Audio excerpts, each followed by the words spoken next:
Hello, I am Melissa, and this is Real History. Today is the 26th day of February 2026, and I am on, as I mentioned earlier, with Chris Fogarty. And I'm so excited about this conversation. We've been talking a few minutes just before I hit record, and this promises to be a great conversation, so I'm excited about it. And I just wanted to tell you how I discovered him, which was not very long ago. We were having a CTTM book club, and one of the fellows in the book club is from Ireland, and his name is Mark. And he was talking about Chris Fogarty's work, and he mentioned that written a book and what the book was entitled, and that was The Perfect Holocaust and Who Kept It Perfect, Ireland, 1845 to 1850. And as he was discussing this, I thought, oh, that sounds very interesting. And so while the conversation was happening, I typed in Chris Fogarty, and it took me right over to a website called irishholocaust.org. And I fished around the website, looked at the different sections, and I found About. And there was a picture of Chris Fogarty and his wife, Mary O'Sullivan Fogarty. There she is, too. And it was a lovely picture of this really handsome couple. And like the lady that I'm sure Mary is, she did not give her date of birth, but there was there was Chris Fogarty, born in 1935, and I'm like, let's do the math. That's 90 years old. I've got to get him on here. So I before I say hello, Chris, I just want to thank Mark so much for mentioning him, and then not only that. But when I told him that I had contacted Chris, he said, well, do you want some help? Like, I can point you to some good interviews, make a few notes, give you timestamps. And I said, oh my goodness, that would be really helpful. And he did that. And he actually gave me 15 pages of notes that he made from different interviews, steered me to some excellent interviews, all of which I listened. And then Chris said, I'll send you the book. He did. And he and his wife signed it, and I will cherish this book because it is amazing. So, without further ado, hello, Chris. Hello, Melissa. Thank you so much for this time and your interest in the book and in truthful history. Go ahead. This is amazing. This book, it's just, it is maybe the most intense, carefully researched book about anything that I've ever read. And what it is about will rip your heart out. It's because it is a Holocaust, it's a genocide of a people. So I do have a couple of starting questions, but let's first just say hey Yeah, and just to say, I would never have been able to write the book had I not been doing my grandfather's biography. I needed to know about my grandfather, who was born in 1839, died in 1923. When he was 18 in 1857, he joined the British Army, and the 40th of Foot, the Duke of Somerset's own, and he helped to expand the empire in Australia, New Zealand, and India. He was in Calcutta for the 1875 uh, ceremony making Victoria the Empress of India. So, anyways, he got back to Ireland, and then in a few years he met a woman with a little bit of land, and he had 9 children. My father was the last of them, and so to know a bit more about my grandfather, I went there. And by the way, my grandfather was born in a temporary shelter beside his parents' landlord's gallows. And I think they were allowed to, having been evicted from their tenancy. And in those years in Ireland, all Irish, except 5 families, were tenants. It was against the law to own land. And the heads of the 5 families were allowed to own land and had legal personhood.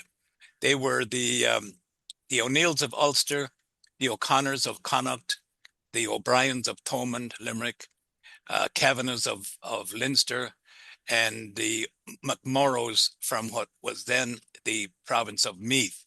That provincial status went, and so did the O'Loughlin's McLaughlin's at the same time. But those 5 families were the only people in Ireland, the only Irish Catholics allowed to own any land or have any property, whatever, in Ireland. It's a terribly sad story. In fact, it's almost unbearable. But we have something like that going on today in another part of the world. It's so sad. History and the background of people contains tremendous amount of savagery and injustice and pain. In a sense, I wish I had never learned Ireland's true history. It is desperately sad. Anyway, that's how the book came into being. On my first day there, I found that his 40th foot had removed the food from South County Galway. I researched further and found that the starvation of Ireland took more than half the British Army. 67 regiments of the 126 total regiments in that army, and they removed the food crops as they were harvested, and they removed the livestock as they became market ready, and meanwhile the people starved. And I must say, you'll find in that book a wonderful Englishman by the name of William Cobbett. Yes, I Yes. that section I'm glad you brought that up, but yes, carry on, and I have a So, couple of questions so about Cobbett. he was a farmer in England who had been a soldier in the British Army, served in Nova Scotia, and was there when 250,000 American loyalists fled the new United States. And he said they would have died of starvation had there not been an abundance of food been shipped from Ireland. Now that was, of course, before the Holocaust, but people trying to deny the fact of my book have told me, but the British were removing the food even before the whole what you call a Holocaust. And I would say, well, yes, that's right, but they had always done it. They had always robbed the people of almost all of their product, but that it only became a genocide when the potato crop failed Hmm. and they needed to consume the rest of their crops. But that was denied them. The landlords, all English, said, well, the non-existent potatoes are yours. We've got everything else. And they used the military to do that. And they got away with it. And it was covered up ever since. And you wonder, have there been more? We probably know that the Armenian Holocaust was concealed. It was until around the year 2000 or so in the city of Hmm. Chicago, at least, where all the pedestrians ground level windows around the Daily Center in Chicago had huge renderings and graphics of the Armenian genocide. And only then, and it was denied and not accepted as any wrongdoing until that very year. And it seems that that year is when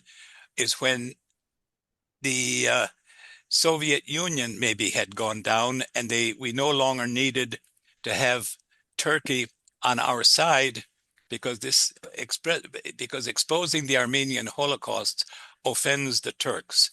And so that was kept concealed for the Turks in order to keep them as a bulwark against the Soviet system. It's the connivance goes on and on and on. When I lived in California, I worked with a woman who was a Christian Armenian, and there's a huge population in California, in Southern California, but specifically in an area called Glendale.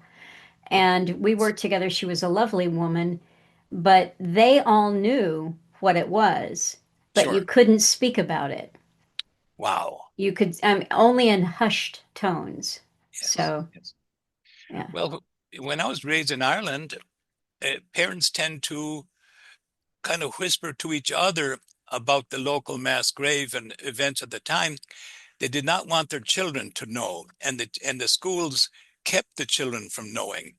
But I think the parents in Ireland tended to steer their children away from learning because that might tend to make them patriots. And the prize for being a patriot in Ireland is either many, many years in prison or an early death. And so parents don't want that for their children. No act of general patriotism is permitted in Ireland to this day. Tragic. That might be a good time to mention, if you would, the running into John Pilger and the knowing John Pilger and the quote that he's got on the back of the book that he said to you when you were talking about this book that later came into being. Yes, that's very funny. Um, I was in Ireland visiting my father, who was in his late 90s at the time, and we had a Sunday. My wife and I thought we'd go back. We just over the radio we heard about this so-called famine walk. People in Ireland still use the word famine. It's a neutral word. You're not divulging any particular personal knowledge when you say famine. So I've been trying to work against famine. Use of that word famine, it's a cover-up. It should never be used regarding Ireland. But anyways, we got there to Duloc, outside of Lewisburg in West County Mayo along the coast. And someone introduced me to Christine Keneally, and I happen to be familiar with her work. She's the most prolific of the cover-up writers of the so-called famine. And she said that I'm going to the States soon, and I would like if you would help me to popularize my book. I said, we will do that, Mary, and I will do that. And I said, but it does mention the 67 food removing regiments, doesn't it? She said, no. Well, I said, why would you want me to help to publish a book that would conceal the genocide? And before she was her mouth was opening to answer when the voice boomed out, John, when are you going to write the book that we're all waiting for? And this tall blonde man, a couple of feet away, said, it's too soon. The starvation of Ireland cannot be told because the British and American publishing establishment will kill it. And so that didn't sound reasonable to me. I didn't believe it, as a matter of fact. But along the way, I asked someone, who is this man? They told me John Pilger. I had a few of his books at home, and I was delighted that he was there. But I didn't speak with him. But we walked the 11 miles in along that so-called famine walk. What had happened there in 1847 is that the local people had gone into the square in Lewisburg in dire conditions, looking for some relief food. All their crops had been taken away.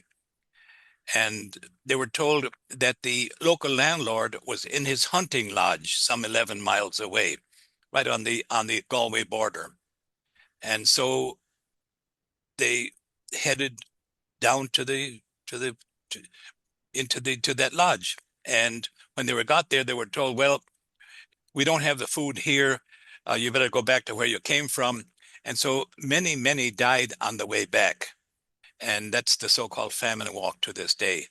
Mm. Um, I think maybe only half of them made it back. They were already near dying of starvation, and then many died along the walk, and then later in the town.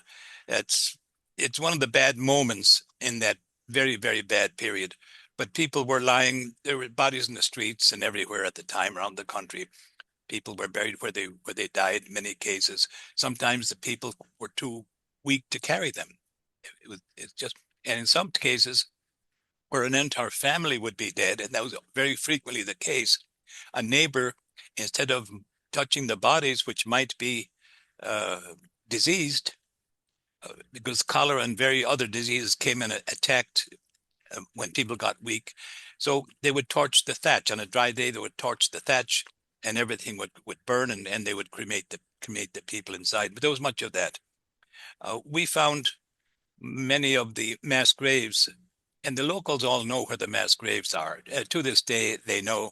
The adults seem to pass the word on, and some of them are marked. In fact, they're nearly all marked, but they're marked with the sign the famine grave. So Mhm. there's no indication that they were murdered. They were murdered. There was no mention of that. And that's what causes people in Ireland, the establishment, I should say, to go crazy. When the local people get me and my wife to put up a memorial over one of those mass graves, they have to do so covertly. Uh, they'll open the fence to allow the monument maker to bring in the monument. They will build the concrete base for the monument, and then they will repair the fence or the gate, whatever it is, that allows them in to that patch to let the monument maker leave again. So it weighs over a ton, and so it has to be on wheel-borne vehicles. So that's how it operates. And then even after the fact, they do not want to be known as having been involved, except among their friends. But the establishment are not told who were the locals involved in this. A few years ago, someone in Dungannon told me there's a desecration going on of the mass grave. And it was in the old workhouse grounds in Dungannon. And so I sent a letter to the newspapers there saying that there should be more respect for the murdered people in that town, and that my wife and I would be happy to put up a memorial at that ground, citing who was responsible for their starvation, for their hunger. The newspapers contacted me back, but wanted to know only one thing: who was the local person who had informed me. They did not want to know or have any other connection to us. They just want to know who was the person who revealed the desecration of the mass grave. Mm, So that's where we are. It's desperately sad. I'm saying it, and if someone else told me this, I would find it hard to believe. mhm. It doesn't make any sense. Well, let's back up a little bit, if we may, to your childhood. Let's go back to the beginning of you, because I'm very curious. You before you wanted to learn about your grandfather, you had this whole other life that's connected to Ireland, but it started in the U.S. You were born in the U.S. to parents who had immigrated from Ireland. You were born in Chicago, Illinois, U.S., and you lived there until you were 10. And so just after World War II, your parents chose to return to Ireland. And that right there made me curious because we're always told in our history that right after World War II was a booming, the best possible time to be American, be alive, and there were all kinds of opportunities. What prompted that move for your parents to return to Ireland? Um, they both were concerned about raising their children. There were six of us, and they were concerned about what was affecting our personalities. And my cousins were giving my siblings and me comic books to read. And my father thought these comic books are not good for us. And he wanted us to have a more traditional life. Now, I must say, in Chicago, on the outskirts of Chicago at that time, during World War II, um, city ordinances were relaxed to allow people to have their own food. So we lived in an area outside the built-up area, and so we kept two cows out there, and goats, and ducks and chickens. And my mother canned vegetables, and I remember very well the mason jars and the ball caps, and her putting liquid uh, liquid sincera is the wax. Wax is sincere. By the way, sincere is without wax. If a sculpture is well done, it will be sincera without wax cut that fills in any mistakes made by the chisels. But Ah, but in any event, um, so we left here.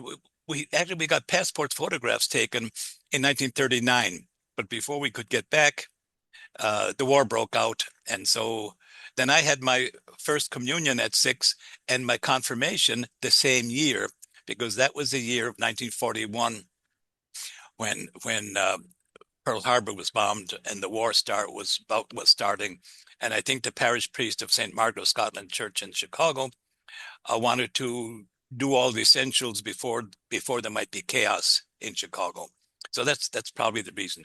Uh, so to continue along, so we went to Ireland in 1946 in any event, and my parents liked it there. They bought a farm across the river near my mother's brother and sister, each of whom had farms, and we stayed there. My father came back to Chicago. He was a motorman in Chicago streetcars and doing a few other things. And uh, he worked there, and we lived on the farm. And then he came back, and we bought He a did that so that you could pay off the the debt of mortgage. Indeed, indeed. So they paid off the mortgage, indeed. And when he came back, then we bought a car. I prior to that, I was using a donkey cart and a donkey to bring the turf home from the bog and things like that. But he bought a tractor and a threshing machine and a mowing machine and a trailer wow. and a car. My And goodness. yeah, He so so so we we we were some kind of how would you call it, aristocrats or something in the neighborhood. Not quite, however. But in any event, I worked on the land there, and then when my father came back, we did it mechanically, and everything was fine. He died there eventually in his 97th year, contented. He he was not happy with America, and and he was more dissatisfied than my mother, and I can understand his position. He didn't like the trend. He didn't like the American culture. He thought there was something wrong with it fundamentally. I must say, I was lucky enough to be allowed to break my back on construction, for which I'll never get over being grateful to America. It was just wonderful being the captain of my own vessel. But then when the recession of 57 came over, under Eisenhower, it wiped out two of my brothers, each of whom had his own separate business. And I was building houses at the time, and I couldn't sell them. And instead of panic, I went to school and I started studying engineering. Eventually, So let me just set up a couple of things before you get to engineering. You left Ireland at the age of 18, yes, met up with two of your brothers who had already returned to the US. They were yes, working, and as you said, they got wiped out in the recession of yes. 57, which I didn't even know there was a recession of 57. So that was interesting when I heard you say that. But 57, 57, 58. yeah, and then you had been already at the time of the recession, you'd already been working for 2 or 3 years in construction, building a lot of houses. Is that Correct. right? Well, started small. First worked as a laborer and then a carpenter, and then worked as a carpenter for a contractor, and then started building my own. But that but Eisenhower, however, tried to make the dollar honest. The dollar was weakened by the cost of World War II and the Korean War, and he tried, I believe, to make it honest. I believe a number of presidents did that, but the pain was so bad that they chickened out. He did anyways, pumped out more money in the spring of 58. It saved me, too late for my brothers, and I was able to sell my houses and continue building, continued also studying, and became an engineer, started working overseas, was drafted in the American Army in France and things.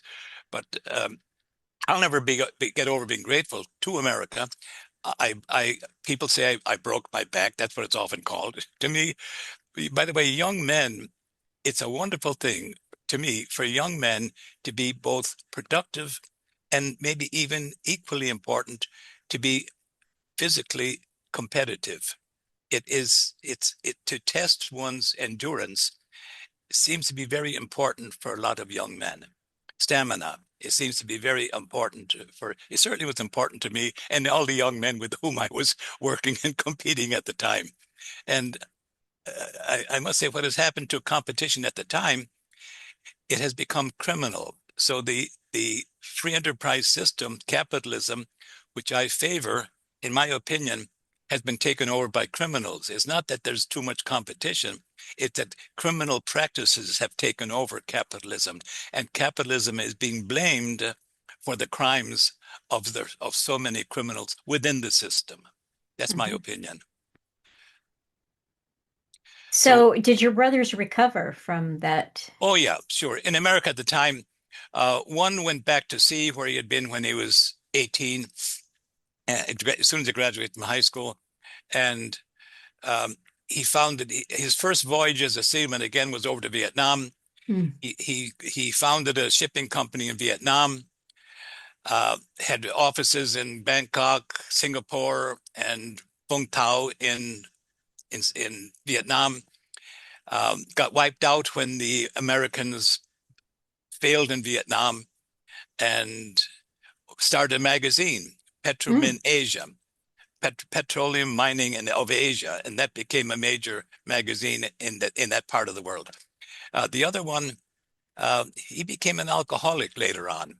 He lived into his late 80s, but I'll have to say, and he had 6 children, but I must say, he did not prosper.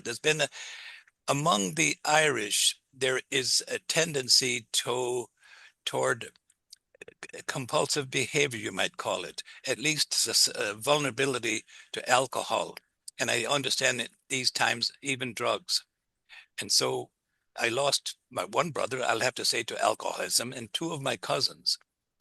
As an aside here, there's an Irishman among the more developed I've known who left Ireland considering it unacceptably derivative in its cultures and its belief. Secondhand, it sings the love songs of other locations. When they sing their songs in Alabama accents over there, it's really hard to believe. But he wrote a book called The Broken Harp. I heard you talk about that. I looked it up and this is so fascinating to me. I want to read it. It'll have to go on my pile. Yeah, he contends that given a trauma bad enough and that lasts long enough, that it enters somehow into the genes. And it does so so he cites the examples of the Native Americans and the Irish and a few more. And what he cites as symptoms seems to be borne out. And so this new science is epigenetics. And I didn't have any use for it until I read his book. Hmm. And then it does seem to ring true. And I understand there's more studies going on in the same direction.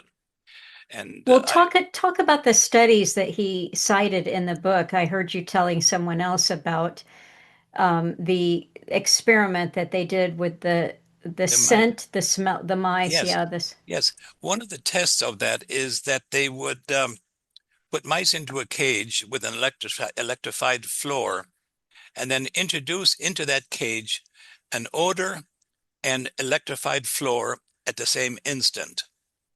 And after a certain number of repetitions, the mice would react in pain from the odor alone. That's very strange, but that alone is not, for me, the key point of it. The key point of it is that the results go on for a number of generations. And that's called, again, epigenetics. This man, by the way, he had a PhD from microbiology in Cornell, I think you said. Cornell. Yeah. Exactly. Thank you. Thank you. Indeed it was. Yes.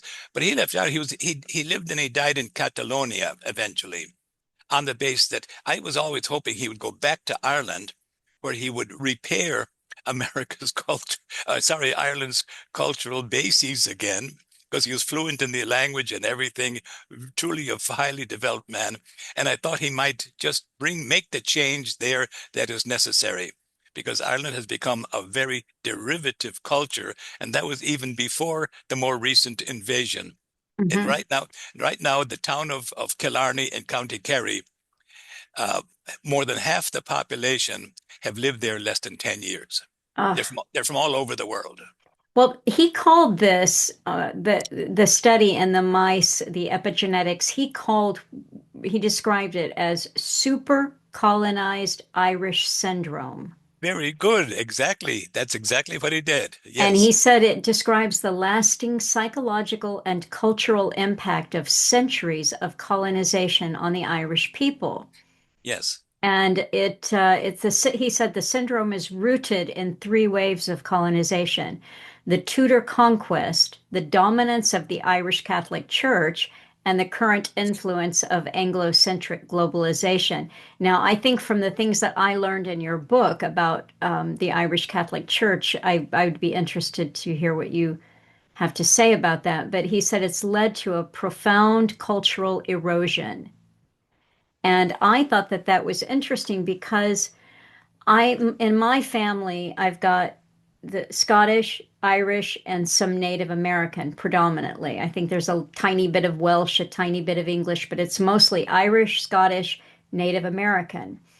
And I remember just the things that we were told as children. Somebody, maybe it was my grandfather, my mother's father, said, "We stay away from alcohol. We can't handle it. We've got it with double barrel, Irish and Indian."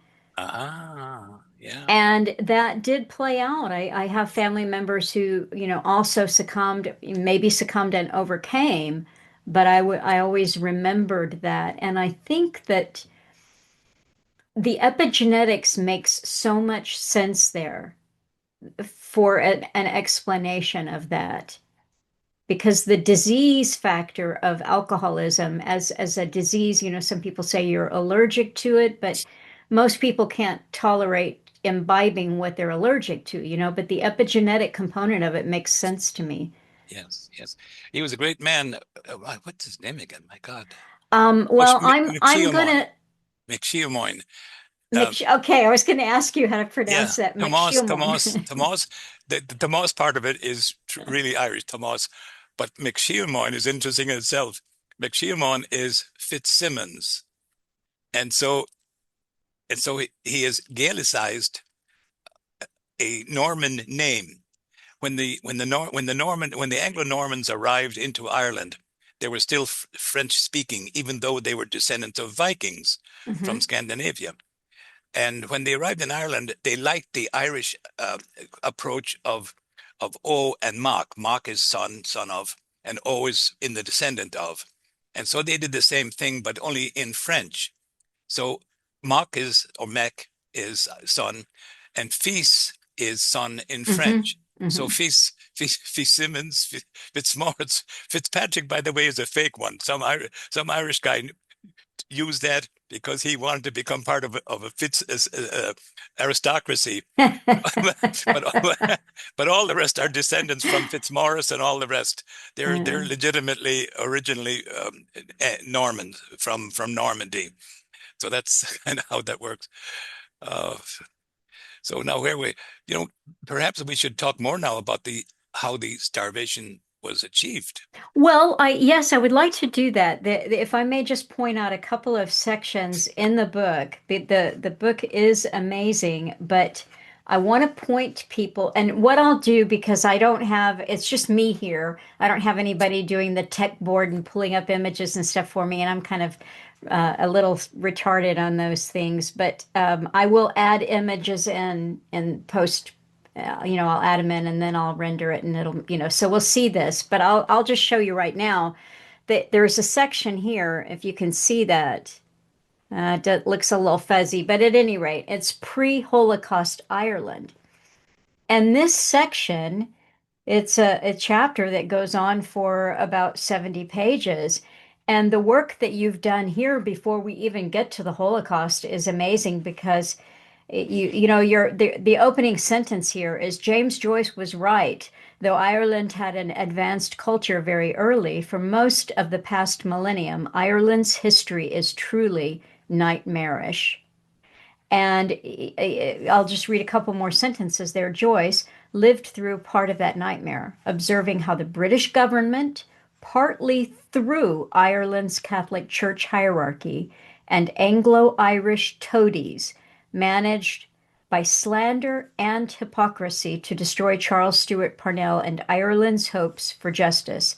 So you have gone to show how England turned Ireland into a slaughterhouse for hundreds of years leading up to this Holocaust. And it Yes. starts here on, well, you go, I mean, you talk about prehistoric Ireland, and then you just keep bringing us up a couple hundred years at a time. And by the time you get into, Before you go uh, further, I think it's important to say something that happens to be very, very positive, and that is when the Irish were near the leadership, in my opinion, of development in the world, their saints went all out into Europe where the lights had gone out after the collapse of the Roman Empire, and they established schools in those areas and churches. And there are towns now in some places where they founded monasteries. St. Gall in Switzerland is one, and I've been there, and others. I've been in others in Paris and Santiago and di different cities across France. It's really impressive. The one in in Austria, Salzburg. Um, my wife and I went to a high mass there on a Sunday once, and they had an absolutely beautiful high mass. 40 people or so up in the balcony with musicians and singers within the high mass. And I put my hand down into the pew beside me to pick up a brochure, and in the English part of it, it mentioned that this church replaced a church that of the same footprint that had been built by Irish Saint Virgil or Fergal in 774. Mm, I'm very surprised that stone technology had been that advanced that early. But he was also known as Virgil the geometer, the person who makes maps and measures. So at that time, it seemed that Christianity was also on the forefront of science, and I wish it had remained had remained there. In near where I was raised in County Roscommon is beside County Mayo, where in Knock in 1875, I think it was, the Blessed Virgin and St. John the Baptist, and one appeared on the gable of the outside gable of the church to local people. And there's a basilica there now, and people make pilgrimages to it. And I must say, I much prefer the Virgil, who was a geometer, than Our Lady of Knock, because Our Lady of Knock um, is completely surrounded by the notion of defeat, destruction, hunger, hmm permanent injustice, and as if that's a natural condition. hmm And I know it might have given strength to a lot of people, but my preferences anyways is the upbeat, is the how can we get out of this kind of an approach, rather than we're stuck here, which is what Our Lady of Knock seems to be saying, that we must build on. She would go, that notion would have us say we must build on the interior life because nothing can be done about the exterior one. hmm I think that's a pity. I think we can maybe do both if we try. That's good. Well, I do like that note. And so you took us all the way through this amazing history. And I really encourage people to get this book. Go check out your website, get the book because it is just something else. So it's a long history, and then you you go through there and then you get to chapter 2, which is just a couple of pages, and that is the pre-Holocaust presence of the British Army rank and file in Ireland. And that's quite something too, because you list them all. And the one thing that I wanted to just confirm, so when you say 67 regiments, and that was half of the empire's military at that time, you mean half of the empire's military worldwide. Yes, See yes, that, that's just amazing. yes. That's In fact, it took more British regiments to starve Ireland than it took to conquer India. So they met some resistance, but that the resistance is never mentioned. yeah. And the Irish had long been, of course, disarmed. They had been disarmed for centuries, and so the resistance was there. And the British, I don't think, would be wasting manpower. I think they would only use the manpower necessary to get the job done. And hmm the point of it was to remove all the food. There is one thing before we get into the Holocaust that I wanted to mention, and there are a couple of things. The church and tithing. I think that the tithing component there, where the Irish Catholic had to pay tithe to the Church of Ireland, which was basically just Ireland's Church of England, but for Ireland. They were not members of that. But because they were Catholic, they had absolutely no say in anything, nothing at all. And not only that, they had to tithe. And when we're talking about this, we're not talking about 10% of income or produce. This was just leaving them with subsistence at best. At best, yes. Yes. The according to Arthur Young, a landlord in Ireland, who made a tour of Ireland at the end of the 1700s.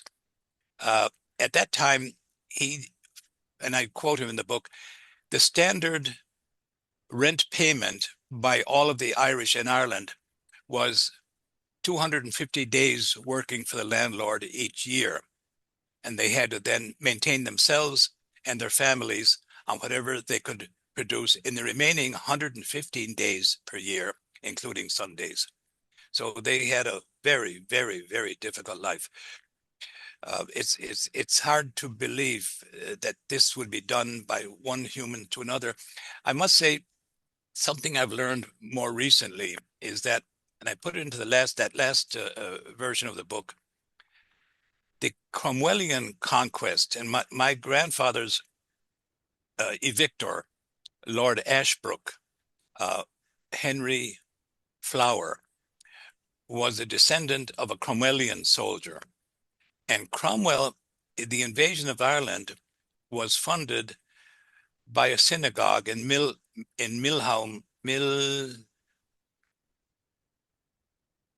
Millhouse, I think, but in Germany.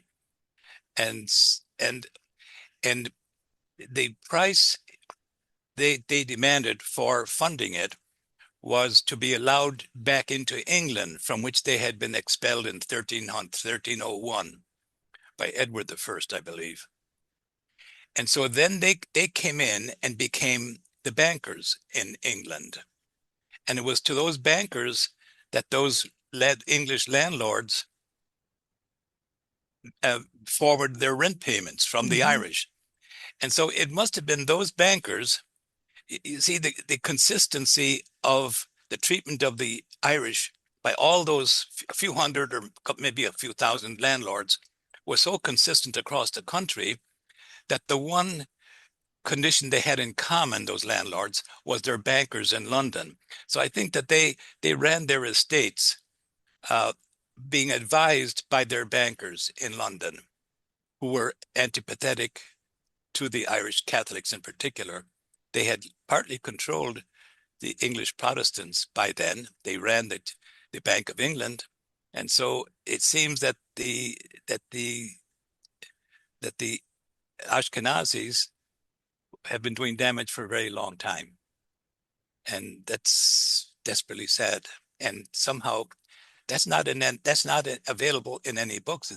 It's one can look at it. And by the way, the the writers in the 1845 usually referred to, instead of saying bankers, they would say payments made to the Jews in London. Banker and Jew was considered synonymous, Mm-hmm. just like for the Irish, landlord, Protestant, and English were Mm-hmm. synonymous to the local people. That's interesting. Very interesting.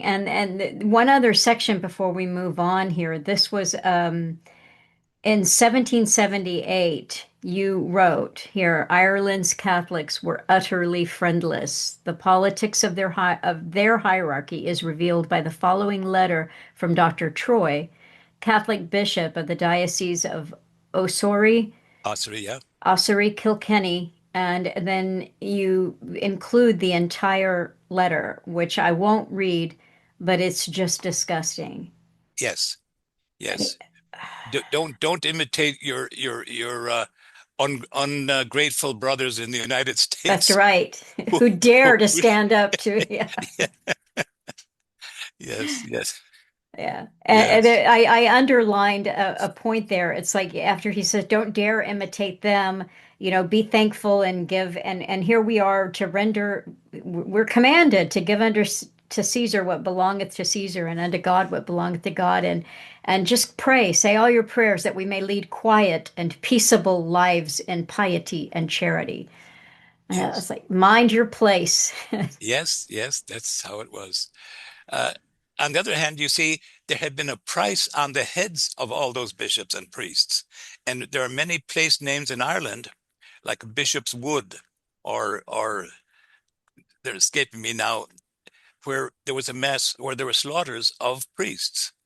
And so it was only in 1801 that was lifted off of the priests. They were subject to being executed on the spot for a very long time in Ireland, because they had been getting their educations in France and Spain and Germany, and were coming back into Ireland with those ideas that were leading toward republicanism, and Hmm. that was wrong, and that could not be accepted at the time, and so they were killed at the time, and and they were considered, so that's how that operated.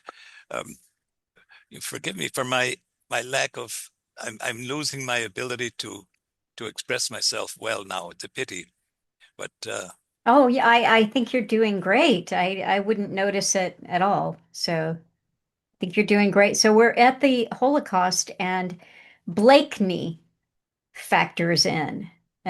So, yes, Blakeney oh, was wait, one. sorry, Wait, but I'm excited here, but I think this is important. We'll get to it again in chapter 6, but the whole idea of um, the census and the true numbers in Ireland before 1845 and after 1850 is very important. We don't know how many people died, but there are approximations, and the whole part of the census is very important. But now the army is there. You've got more, half of the British Army is in Ireland.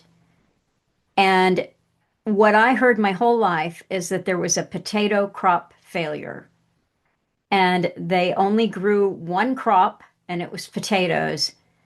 And you have completely blasted that into smithereens. yes, and of course I didn't do it. It was available from the British government's own records, and from the Times newspaper out of London.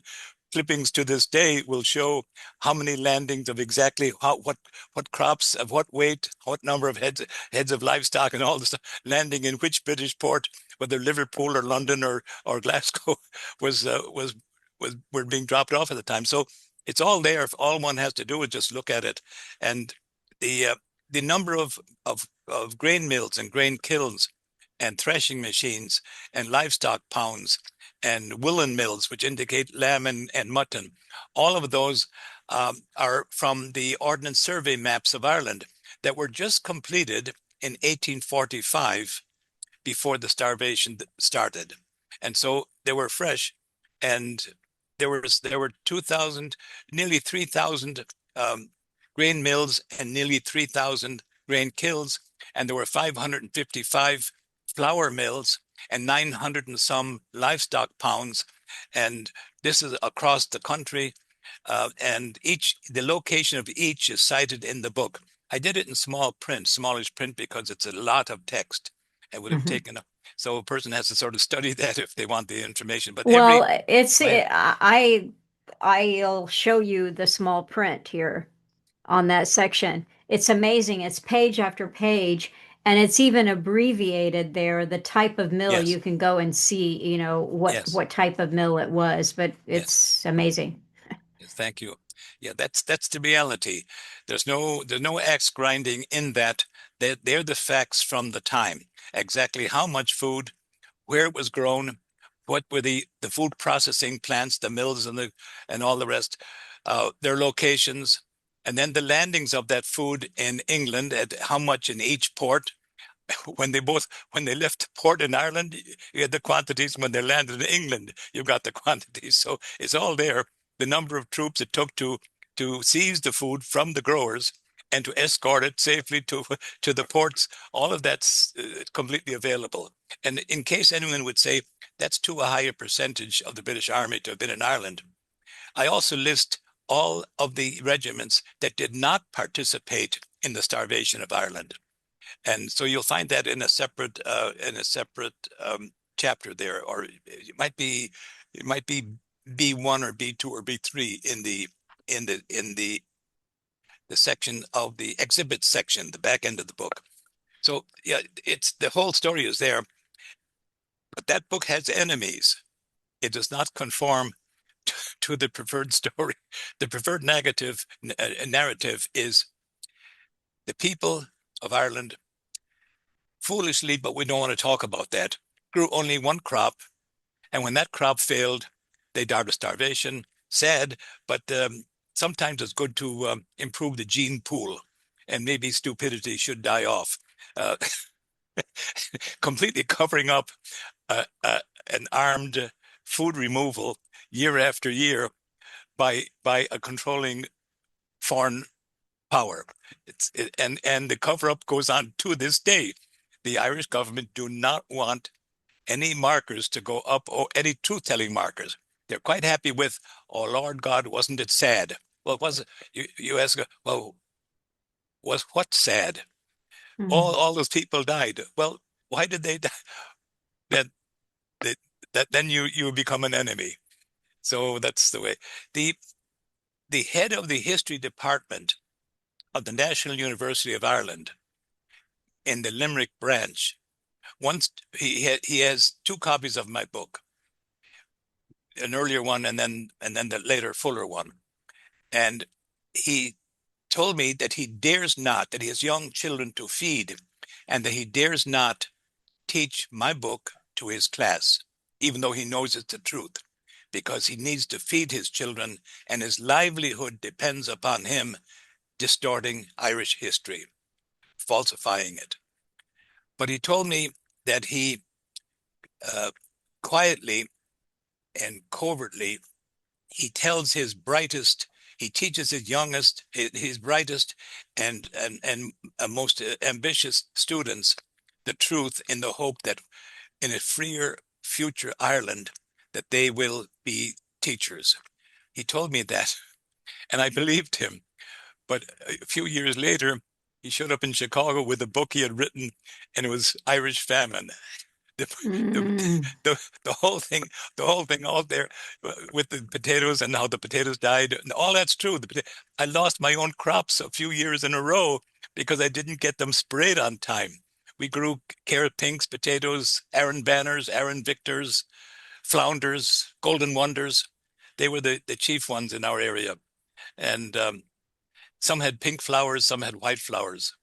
And but in the most humid and hot days in July, just when the potatoes are beginning to form as little nodules on the roots of the potato plants, which look just like tomato plants, um, the blight would hit.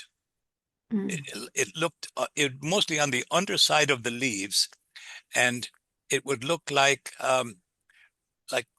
tiny ball bearings, little bubbles, little almost translucent little things. But in a week or so, the entire crop would be dead. There'd be Mm. no potatoes. And in fact, across Ireland, when I left there, uh, across the country, particularly in poorer ground, you see, you'd see the remainders of ridges that had not been dug out in 1845 through 1850 when the crops failed. And so not being worth digging out, they were left there. A ridge at the time was made by plowing four sods together with a furrow, about a foot wide furrow between them. And then you'd put the stable manure and the potato seeds along there, three wide along that ridge. The ridge was about 4 feet wide, maybe five. And each farm would have maybe an acre or two or three of potatoes. You'd feed them to the cattle and to the pigs and others. There were pigs pots on all the houses, fireplaces at the time.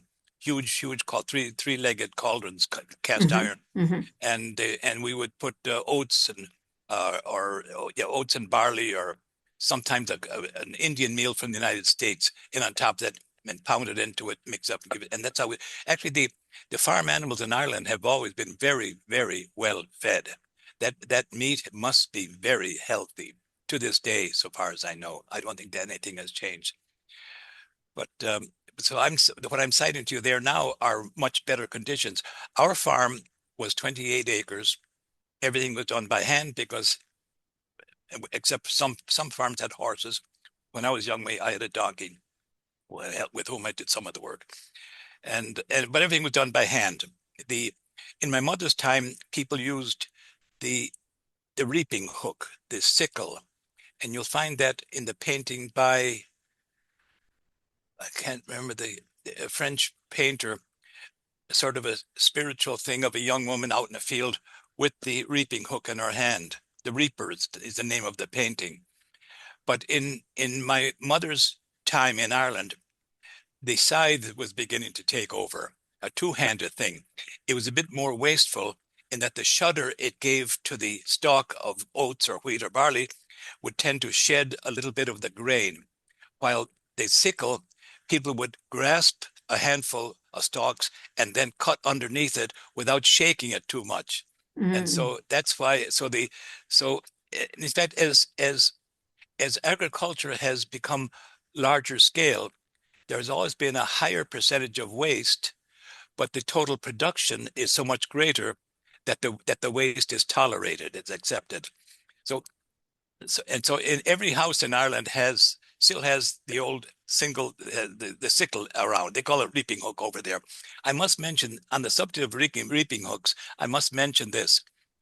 The University of Illinois participated with the Irish government in a number of archaeological digs on the estate only about 10 miles away from our little farm. And when I used to go to Ireland, tending to my father in his 90s, I stopped by there once, and I distributed my pamphlet to the students there. And the professors did not welcome my pamphlet because, and I only learned why was that later. So after a few summers there of students, they displayed all of their found artifacts that they had excavated in the local the Percy French Hotel in Strokestown. And everything was labeled, little 3x5 card or smaller, naming what it is and where it had come from. Typically broken shards of glass and bowls and a fork and a knife, things like that. But everything was marked and everyone could know where it came from and what it did, except one item. And it was the wooden handle was gone, but the shank was still there. And it was a typical, everyone had one. Every farmer in the area must have known what it was, but they claimed that they could not identify it. So it didn't, so, so they could not identify this reaping hook. And I asked, why don't you have a label on this? Oh, they almost went crazy, and I was sort of asked to leave. And so, and so they later made a movie of the whole thing. And they found that it was a potato famine, that there was no grain grown there. And that's why they couldn't name the reaping hook. And the University of Illinois, Oh. Southern Illinois, were involved in that fraudulent archaeological dig that started as with an agenda and maintained that agenda despite what they exhumed. So Mm. so that's part of the same thing again. And Wow. that particular landlord's house was called the Pakenham Mahan estate. Pakenham was the name. The Pakenhams owned three estates in Ireland. This one was around 24,000 acres. And it was from that family that General Pakenham, who was killed at the January 1815 Battle of New Orleans, was born. He was one of those Pakenhams. And a subordinate officer at the same Battle of 1815 Battle of New Orleans was Edward Blakeney, who later became the commander-in-chief of the Irish Holocaust. He was in commander-in-chief of that Holocaust from before the beginning to beyond the end. There was no other ranking officer except him in charge of the Holocaust. And in 1849, as he approached a successful completion of his mission, Queen Victoria conferred on him a highly prestigious Order of the Bath. And that was a wonderful achievement by him, having murdered something like 5 million human beings. Ah, I there's a one thing here. I don't know if I can get to it quickly enough here, but there's a basically a quote of something that someone said to Queen Victoria, and I think it was, will what we're doing kill off enough? That would sound like Nassau Senior.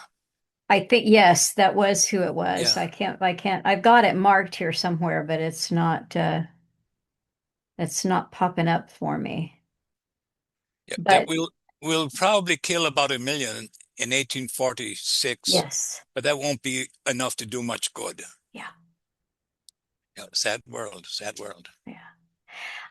When we're speaking of sad world, I wouldn't mind covering a little bit more of Cobbett because that whole section here, you say, do buy the book, Cobbett in Ireland, A Warning to England. But you mentioned, who he was, where he started. Um, but his observations, first of all, his observations of the green, the verdant land that was Ireland and how productive it was. Yes, He did an amazing survey yes, he there. did. Yes, he did. Oh, He's here's the but okay, here's the statement from her economist, Nassau Senior, expressing his doubt that about policy in that he said the famine of 1848 would not kill more than 1 million people. That would scarcely be enough to do much good. That's a quote.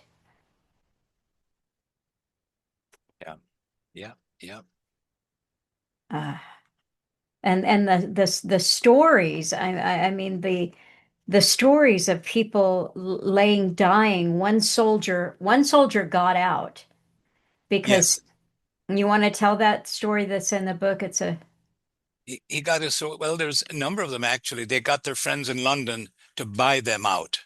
Mhm. Uh, Even ranks were were commodities that could be bought, and you had to buy them, and you could also sell them.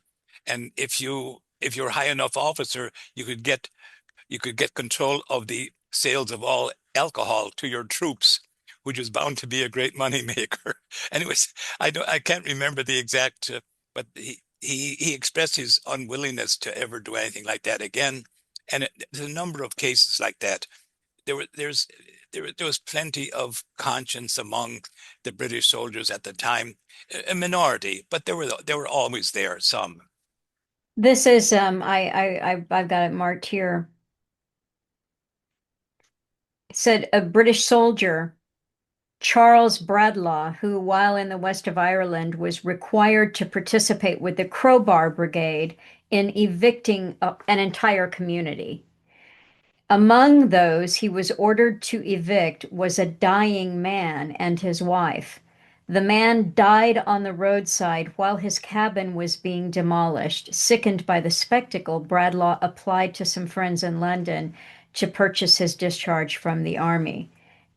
It, and like you said, yeah, there are a bunch of these stories, but I mean, it's so inhumane as to defy. I mean, millions of people died, and hundreds and thousands of soldiers participated in this. Yes. Yes, and by the soldiers were the last line of offense. They were preceded by the police and the landlord's militias. Hmm. And the soldiers were called upon only when the combined forces of the police, the constabulary that is, and the local landlords' militias failed to seize the food crops. Only then were they summoned, and but that they were summoned very frequently. You see, the police, the constabulary at the time were about 50% native Irish, and they would not have been very enthusiastic about in doing this kind of work. And so they must have failed frequently. And the landlord's militias, the officers were all part of the landlord's establishment, Englishmen, but the soldiers were very frequently the local tenants, and so they also would not be enthused. So the army was called in frequently. Hmm. And for those who say uh, that the Irish comprised some 40% of the British Army at the time, they the British government kept their Irish troops overseas at that time. Their heavily Irish regiments were kept overseas all 6 years of that Holocaust. The chief one being the 88th of Foot, the Connacht Rangers, that were kept outside in the Caribbean and in the Mediterranean all of those years. I have copies of all those sheets, handwritten from that time, the original documents that show every move made by every single regiment of the 126 regiments and where they were and when they moved from one place to another. That's how I was at that book that I think it might be the B section of the exhibits that show all the movements. And so where they were in Ireland at the time, that's all right from the British government's own records. And I have the photocopies giving, I bought them, they were very expensive, from the Public Record Office. Now that's called the National Archives in Kew outside London. So they're available for anyone else. There's nothing mysterious about all these data. They're there for anyone else who wants to review the same thing. In fact, other people, I would hope that other people would map Ireland. They wouldn't even have to map it, just get the records that show the location of all the estates in Ireland, their boundaries, and how many acres in each. Um, there were typically 10 to 20,000 acres. There was one 200,000 acres. And so there was only about 6,000 total. So if it were done by, it could be done by province, perhaps by province, or if they became illegible, by county. But it really should be done. And if I had the energy at the time, I would have continued on and shown the location of all of the boundaries on the map of Ireland, of each county, of all those British landlords, and where they came from in England. Hmm. Uh, uh, But by 1910, it was all over. The the uh, the British government bought out all its landlords from Ireland and they all those who were not already living in England repatriated to England, and but they were all paid way over market price at the time because they were part of the government. They were Hmm. they were the chief people in the government advising the Queen at the time. These English landlords, the landlords of Ireland, I'm saying were the Queen's cabinet at the time.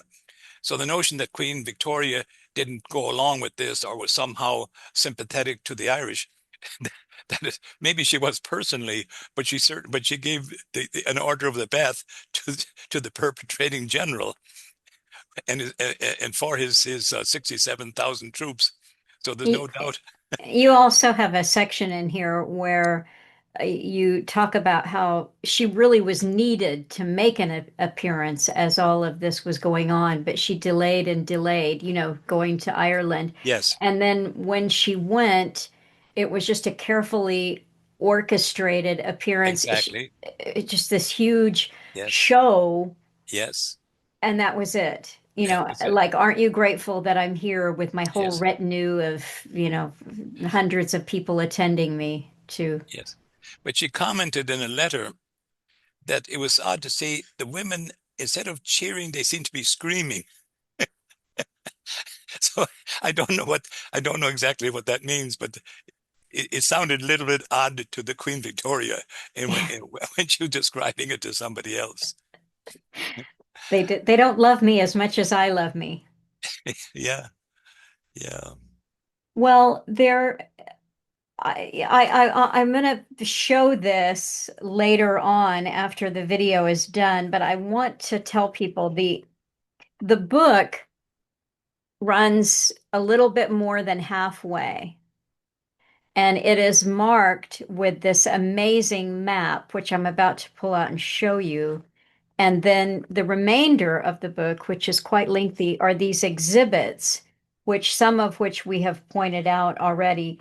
the places that Chris has mentioned. Where were the regiments? Where were the regiments when they were in Ireland, and where were they when they were overseas in other places? And the things that I've told you about there, just to show that there is no way that this was a potato famine.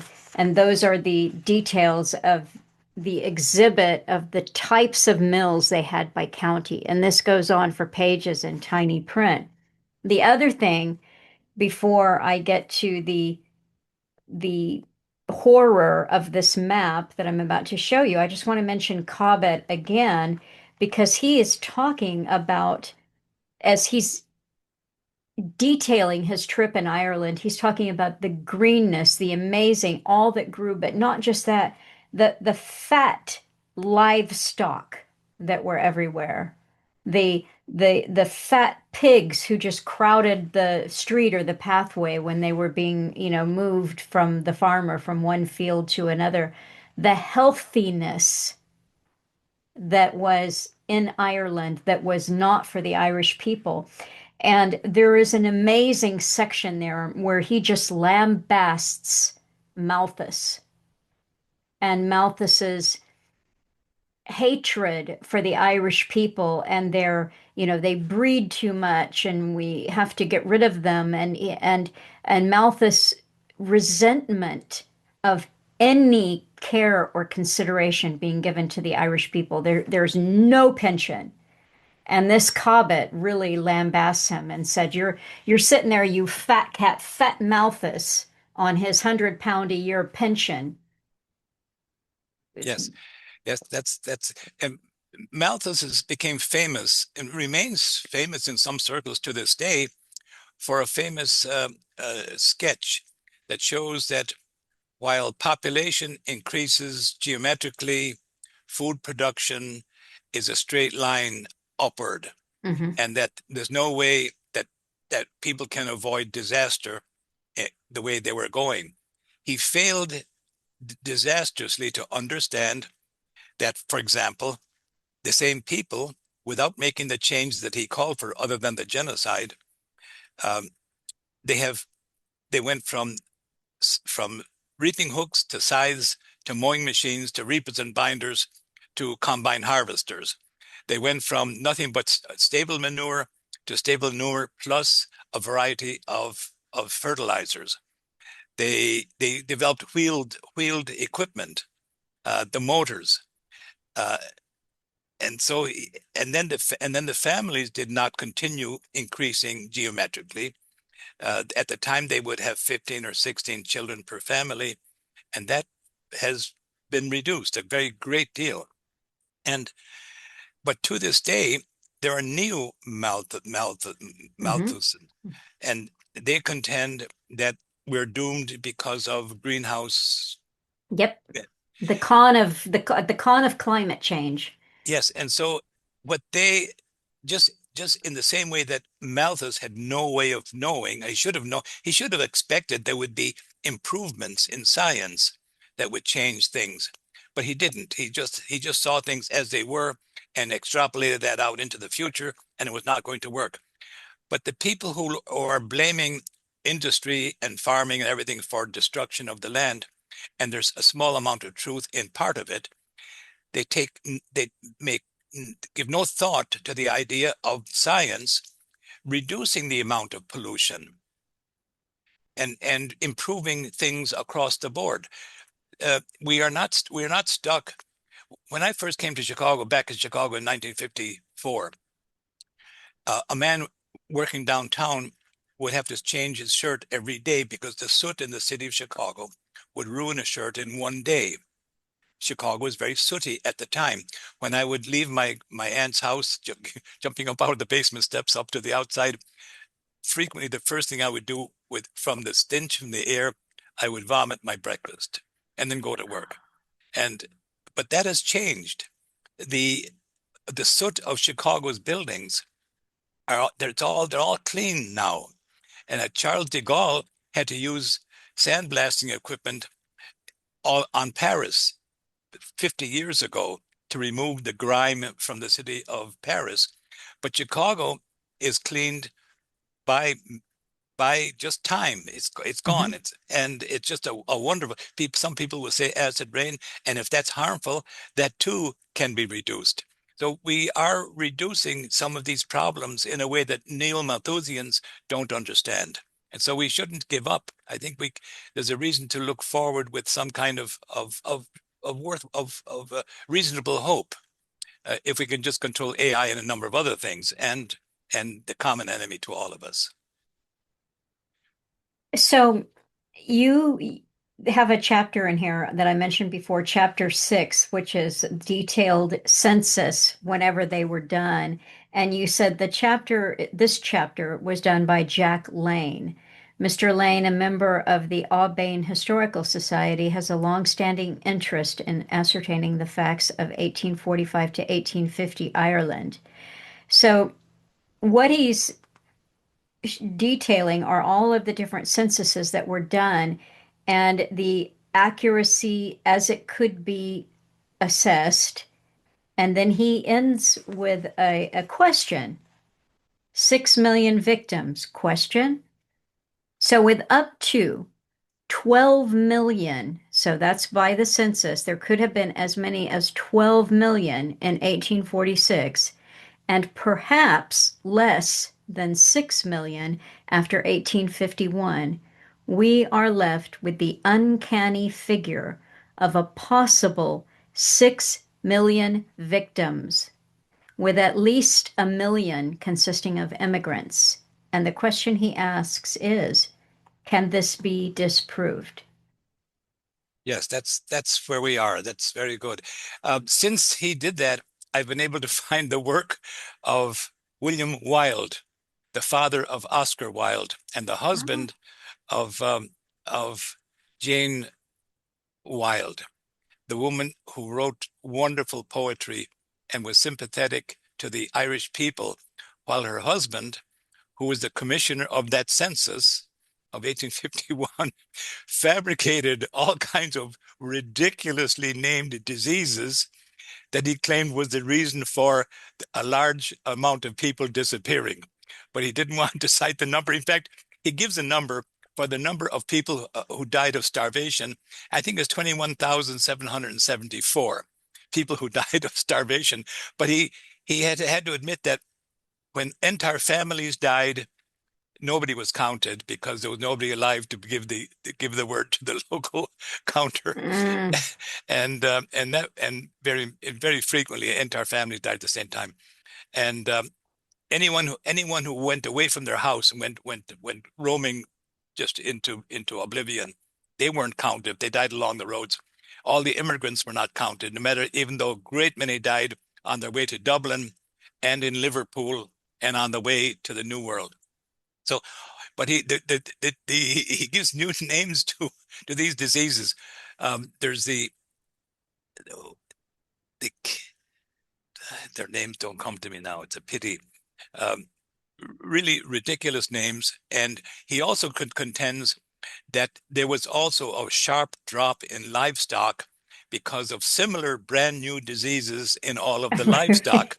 Now he says that while the landings of meat in London increases as the Irish people are dying of starvation. And so, and so at the same time that he's saying there's not much livestock in Ireland because they're all dead of these various diseases that he names ridiculously. He gives names to these diseases. Uh, Increased landings of meat goes on in England from Ireland. So, but this is William Wilde. It's really quite funny if you just forget that it was done to conceal a genocide. Oh, that's terrible. I guess we can see where Oscar got his sense of humor then, if with these confabulations. Yes, yes.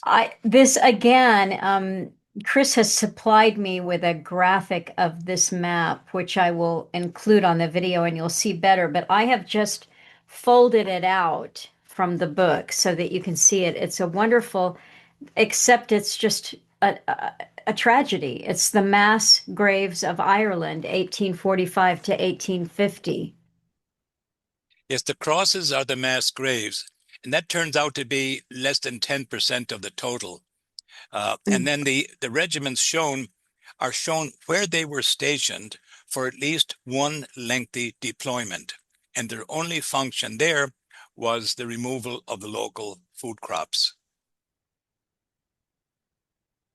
So the larger white areas show where the food was transferred out. Right. This is the direction they went transferring the food out. Yes, that's it. The little bitty ones, again, I think I just went away. There we go. The little bitty ones that you can barely see, but I'll give a better graphic for us. All of those are mass graves, and they're just all over the country. Yeah, the reason there are some 180 and not we'll say 3,000 or more is that the map, they couldn't be shown on the map, and so we just did the best we could. Um, and But we list some more, however, on the exhibit section A. Yes. You'll find more there, and also in Canada and the United States. Yeah. There were a number of tragedies in Canada, ships going aground, huge numbers died in Toronto and Quebec. Oh. It's a heartbreaking book, and it's got images that are great to see, but also heartbreaking. Not just the memorials, which Chris and Mary have been so instrumental in getting put up, but also um, there are pictures of people. This is, you Yeah, know, that's an eviction scene right there. And if we were clear enough, you could see the coming cart, the horse carts carrying the ladders and the swinging beam, the battering ram that sits up in a tripod that breaks down the wall of the house. And then they also had a gang with them of people with crowbars that would rip the ridge board off the roof and collapsing the roof to make sure that the people couldn't move back in again when they would throw them out. That's how it was. well, I yeah, I know we've been talking for a while, but if you don't mind, I would love it if we can share some of the, I guess you could say, ramifications of doing the kind of freedom-loving, truth-seeking work that you've done, the things that have happened to you and your wife, even in the US via the FBI, Yeah, etc., because yeah, of what you've been involved in. yeah. It's very strange. And again, if I were to mention this, if someone were to tell me what I'm about to say, I simply would not believe them. It doesn't sound possible in America. But here's what happened. Um, at one stage, 4 FBI agents, all with drawn guns, burst through our door and handcuffed us and perp walked us down through the lobby of the building, the high rise we live in, and drove us to the FBI headquarters downtown Chicago, and from there to the federal jail at Clark and Van Buren Streets. And we were facing the rest of our lives in prison in case US 91 CR 911, odd 911 there again. But we had to fight them for 15 months in federal court. There were 4 of us. We were the so-called Chicago 4. But the federal government was doing this across the country. They were locking up groups of Irish people that they were saying were somehow connected to Irish terrorism. What was the era here, the time frame? In the end of the 80s and 90s. The purpose of it was, we only learned this later, it became clear later. The neocons had just gotten influential in our government from their work, Project for New American Century, a main component of which is full spectrum dominance, which they define as the conquest of planet Earth and space.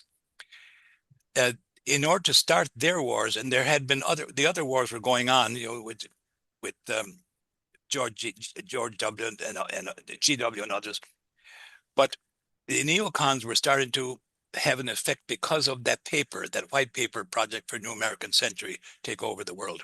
for America to take over the world. But an odd feature of that group of Americans is that they were Jewish Americans.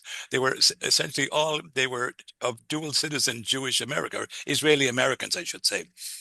So they were getting they needed to get the British, and they needed another national military with them other than the United States. And the British government was willing to give theirs because there are many British Israeli citizens in England. They were willing to do it, but they were partly tied down by the IRA in Ireland. That prompted the federal government to make life miserable for those who were thought to be supportive of freedom in Ireland, to cut off support for the IRA. And that's what they locked up so many. There was the Brooklyn Three, the Brooklyn Five, I should say, the Boston Three, the Fort Worth Five, Denver Three, San Francisco 3 or 4. We were the Chicago Four in any event. But after 15 months of fighting them, and by the way, my wife went on hunger strike the first day of our imprisonment, and but we bailed out 3 days later. 100,000 for me, 50,000 for her. The bond, the deed to his house for an older man, our leader actually, and 10,000 for Tony McCormick. Anyways, I went out and I got lawyers. We had to each have a separate lawyer. My wife had to have one lawyer and I had to have another. That is very strange for a married couple. I'd never heard of that before, but that's what we had to do. So we had to hire all these lawyers. And then the 4 lawyers, 3 of them brought in assistants. So there were 7 lawyers involved. And so after 15 months of litigation, we found out that the only evidence against us, an FBI audio tape, was a criminal fabrication. That forced the judge to just dismiss the whole case with prejudice. They could never repeat it. And that freed us from that. But it had cost us a fortune in time and in savings. But in the course of our defense, our lawyers got a phone call to go to the Winnetka Police Department. They did that, and they were given police investigation reports, documents, showing that the same FBI agent had framed me for the murder of a family I'd never heard of. And I was doomed, except that the murderer told his high school, he was 16 years old when he murdered his neighbors. He told his high school friends his next plans. He had been taking them on tours of his murder scene, and they kept the secret for him. But he told them of his next plans, which was to cut through the roof of the local bank, loot the safe deposit boxes, wait for the staff to show up in the morning, murder them all, and walk out with his duffel bag full of loot. They went to the police. The police arrested him. And by the way, the local police kept the FBI out of it because it was a state crime. The Laggard murders was a state crime, but the FBI tried to make it an international terrorism case. And that's why they got the news media to say the IRA were involved, and then they framed me for it. Funny, the IRA would not have me, I think, as a member because I tend to be too outspoken, and I wouldn't be keeping. I wouldn't be, to be an adherent of such a thing. You must see things that way. You must find all good in that thing and all evil in the other side. And Right. that's not quite the way I operate. So, anyways, we got free that time also. He's now still serving life without possibility of parole. David Biro, he's in Dixon prison in Dixon, Illinois. I really would like to see him out. He saved my life. If he doesn't pose a further threat, I would want to see David Biro free. But that same FBI agent who framed me for that murder of 3 people, he's serving life for two first-degree murders and 1 homicide. That he's now in his 48 or 49. That same FBI agent who did that, after we defeated him for the other case, the 91 CR 911, and by 91 is the year 1991, and the rest follows. He was deployed to Ireland along with MI5 because they thought, quashed some Republican support in America. They went to Ireland to free up the British Army by defeating the IRA. They infiltrated an IRA car bomb group. that had bombed 5 towns bloodlessly, the centers of 5 towns. All those shop owners got brand new fronts at the expense of the British Exchequer. Nobody got killed. Nobody were wounded. And that was 5 bombings. So then they were infiltrated by MI5 and the FBI, and the one of the FBI, a mole, David Rupert, emailed MI5 headquarters to say how he had participated in a rehearsal of the bombing number 6. He quoted, and I'm quoting precisely, it was a military operation and I was part of it, unquote. That email was brought in as evidence in another trial that Mary and I attended of the next frame up in Dublin or somebody else, Michael McKevitt. So when David Rupert was testifying on the second case, on this other case against another Irishman in Dublin, out of nowhere and for no reason, he complained while on the witness stand testifying. He complained that he'd once been left all alone in Ireland when my boss, showing with his thumb right behind him where his ex-boss was standing, hidden from the judges by the back of the chair. When my boss went to the Atlanta Olympics, his boss did go to the Oh my Atlanta Olympics, goodness. and, and he now has been rendered semi-famous or infamous by a film, Clint Eastwood, Warner Brothers film called Richard Jewell, named for the security guard who noticed the backpack, phoned authorities, tried to keep people away from it, but it killed 1 or 2 people. And the evil FBI agent in that film is Pat. The name of the FBI agent who burst through our door was Patrick Buckley. So, the David Rupert, when he was testifying against Michael McKevitt in Dublin. By the way, Michael McKevitt was a brother-in-law of Bobby Sands, which might be relevant to some people. And we never knew him, however, until we heard that the same criminal FBI agent was planning to frame him. And because he had twice tried to frame us, we did all we could to save the next victim.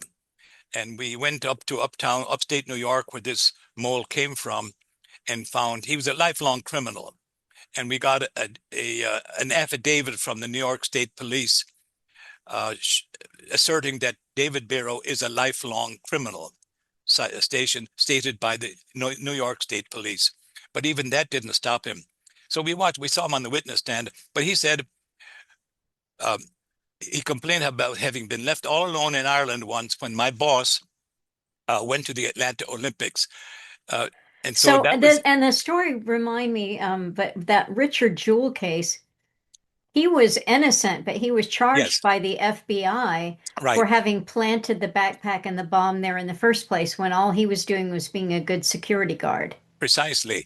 And And it ruined his life. yes, it did. And he died young and never saw justice. Nor did Tony McCormick, who died young, one of the 4 of us who never saw justice.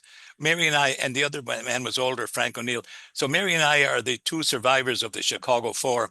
We have not seen any justice, but we don't expect to now. We think now that we now have learned maybe a little bit more about about the United States. It's not what I had always thought all my younger life. And I'm grateful that I did not learn how corrupt it is until recent years. It's so much better to believe in your country. It's a wonderful, wonderful thing. And I would say, in a sense, we should try to act as if it is still something, even though it's a cesspool of criminals. Mm. We are run by criminals today, and there's not much we can do about it at the moment. I write them 2 or 3 or 4 times a week, our U.S. representatives, providing them with information. I know that they're already bought. Senator Simon and Senator Duckworth are deeply bought and paid for by AIPAC and others, and so is our congressman. But What you mentioned to me earlier before we recorded a website. Did you want to share that with people that or there's yes, if you go to trackapac.com, TRACK AIPAC, trackapac.com, and you'll find out by how much your U.S. representative is owned by Israel. All Americans should know that. We cannot do our jobs as citizens without knowing what we face. We must learn what we face because we cannot operate well until we know the general truth of our situation. So that's the real trackapac.com. Don't miss it. Don't let your life go by living in in lethal ignorance. But they'll kill us all if we don't retake sovereignty of this country. We are now run by a very malign foreign power. Well, however, we have a few people operating, Congressman Massey, Cynthia McKinney, if she can make a comeback, and other spokespersons.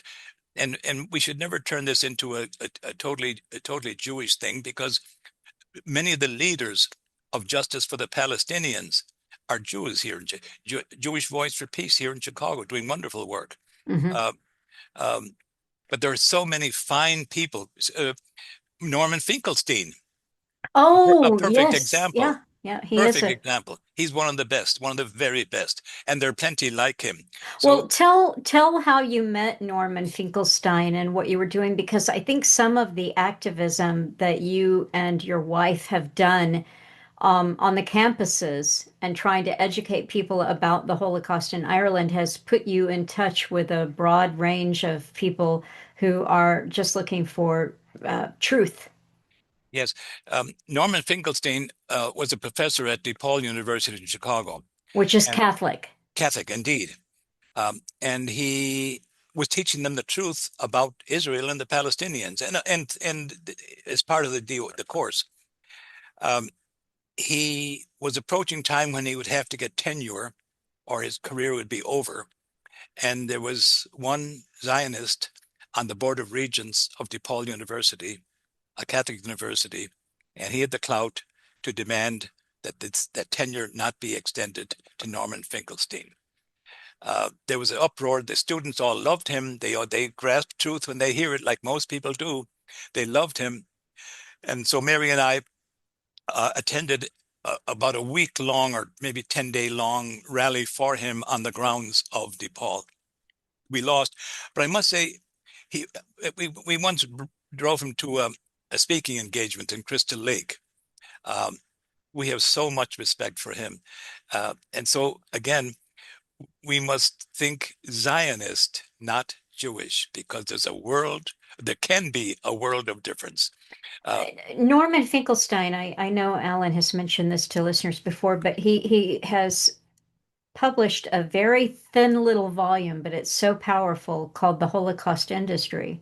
yes, And he said, as I recall, it's been a long time since I read the book or listened to him talk, but I think he said that his mother was a Holocaust survivor. It might have been both of his parents. both, yes, Yeah. And he said, I believe they were tattooed Holocaust survivors. But he said what is happening is that the whole idea of reparations and the ills as opposed to the payment. In other words, it has become an industry that yes, goes on and on and on, and governments around the world and taxpayers around the world are being milked for yes, millions and billions of yes, dollars yes, over an industry that also has an agenda that is Zionist. yes. He cites how his mother once said, "If all these people who claimed they were in Auschwitz were there, who was it that Hitler killed?" But but he must have come from wonderful parents also, and they were against survivors, and they hated Germans from then on. And he says they can understand that. It's wrong according to our religion. We must forgive and pray for those who harm us. But uh, that's Norman Finkelstein, a brilliant man. But there are others. There's a Rosenthal. The first name escapes me, um, doing wonderful work, and Aaron Mate doing wonderful work. And of course, Tucker Carlson, Tucker Carlson took apart Ambassador Huckabee just a few days ago. I saw that, or Yes, I saw parts of that. Yeah. I think that's the beginning of the end of the Zionist project, because there was so much harm done to them by the words of Huckabee and by the unanswered questions of Tucker Carlson. I don't see how it can continue. And the entire Middle East has responded. They've issued a joint statement responding to Huckabee's claim that Israel should just go and take it, or Hmm. It would, why yeah, did he said it would be fine. yes, that was the word. He Yes, said it would be fine yes, if yes, Israel took over all of the yes, land of the Middle yes, East. yes, yes. So that's a different kind of an approach. I what I find very strange that this has come into Catholicism in the last 30 years or so. I always thought that the message of Jesus was a big improvement over the previous Old Testament because it brought in new concepts. Instead of eye for an eye and permanent vengeance, uh, tribal relations only, they brought in the idea of redemption, forgiveness. And there's a world of difference between those two systems. And therefore, I thought Christianity was a superior system, and I believe so today. Well, there's But a couple of things there just quickly, since you brought it up. I received an email this morning from a listener who made a comment that he said everyone really should read the Talmud because this is the operative text here. If you don't understand what's in the Talmud, then you don't really understand what you're looking at, especially with Zionism. And that's an interesting point of view because the Tanakh, you can say, or the Old Testament, you can say, well, Christianity springs from that. It is the new covenant, but it's coming out yes, of that. yes. But there is a whole body of work that is very important to rabbinical Jews of all types. But I don't think that That comes. Amalek fits into Christianity. And Amalek was cited by Netanyahu when he ordered his troops to go into Gaza. He called the Palestinians Amalek, the people who should be wiped off the face of the earth. That was an invitation, as Tucker Carlson said, an invitation to a genocide, the initiation of a genocide. When you call an entire group Amalek and know what Amalek means from the Old Testament, there's nothing Christian in that. No, but again, going to the Talmud, there are, specific recipes for who can be killed. And, basically, Amalek can be applied to a Gentile population that if you are killing the babies before they grow up, Yes, that's okay because they could yes, grow up to become your enemy. yes, yes, So yes, these are things, again, I've always been one to say, that don't stop. If you're stopping if you're stopping here, you haven't gone far enough in your thinking. But on the other hand, you really need to see the whole picture and not what many Christians are given. Christians who don't come from a Christian Zionist background just have a very mainstream Christian view that you're describing. Those who are Christian Zionists have this whole weird end time scenario in which Israel and everything that happens in Israel, um, the salvation of Christians depends upon that. Whereas a mainstream view of Christianity is no, the new covenant means that the people, Israel, are the people who followed the message of Jesus. That is what Israel means. It no longer functions. The temple's gone. The temple's been destroyed. So the new Israel are the followers of the message of Jesus. That's a more mainstream understanding. I think that's what Catholics believe. yeah. I hope that's true. But the intention to build the old temple and destroy, It's very real. yeah, yeah, and so that I don't think is going to be anything Christian in that temple when if they manage to do it. But there are Christians who are totally supporting this and cheering. No, I know, seriously. I know, I know. And I think that I don't think that entire support, I think that was demolished by Huckabee a few days ago. Well, we shall see. My Yeah, understanding is that there's been a huge backlash against Tucker Carlson from the Republicans. Because as you've just explained, they're on a payroll. So yes, yes. But even to be bought is not permanent. If when Mary and I were leading a few campaigns here in Illinois, and we one was for the the people in Northern Ireland under British occupation they were stripped of all their property first, and then they were allowed to do the work for the English people in the north. They were kept on the margins permanently. They couldn't vote in their own country, in their land of their birth. They didn't have a vote. So in 1968, they began to rebel and demand to be allowed to vote. They were bloodily suppressed until 1973. And in 1973, the British government allowed the Irish Catholics in the six occupied counties to vote. However, the British government then called upon all employers to not hire Catholics, to drive them out of the country and therefore off the voter registration rolls. Um, a number of people in the six counties, in fact, two Catholics and two Presbyterians got together and they put together a rewrite of the Sullivan Principles for South Africa that helped to free South Africa. And it's called the McBride, named for Sean McBride, a man whose father was killed in 1916 by the British in Dublin. Um, this Sean McBride, by the way, won an American Presidential Medal of Freedom, I believe, and also the Lenin Prize. So he was quite a guy, this Sean McBride. So the McBride Principles for Fair Employment in Northern Ireland, we heard about it when New York and somewhere else got it going.